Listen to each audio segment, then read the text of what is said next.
বন্ধুরা, আজকে আমার সবচেয়ে মনের পছন্দ মতো মাছ নিয়ে আসছি।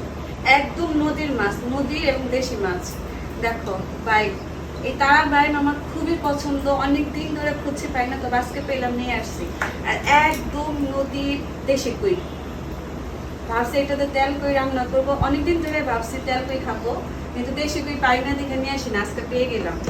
আজকে নদীর বাইলা মাছ, এই মাছের মাখা চচ্চড়ি খেতে সবাই পছন্দ করে। তারপরে আর চিংড়ি মাছ তো বলার মতো নেই, দেশি চিংড়ির কথা। সব তরকারিতে, বাস তরকারি রইলো দেশি চিংড়ি, যে কোনো সবজিতেই এই চিংড়ি চলে। আর মুরগি তো সবসময় থাকবেই।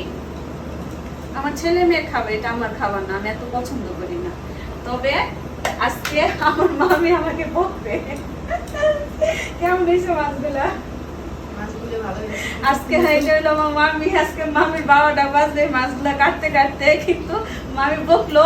মামি ভালো মানুষ, আমার সব কিছু কেটে উঠে ধুয়ে দিয়ে যায়, বুঝছো বন্ধুরা।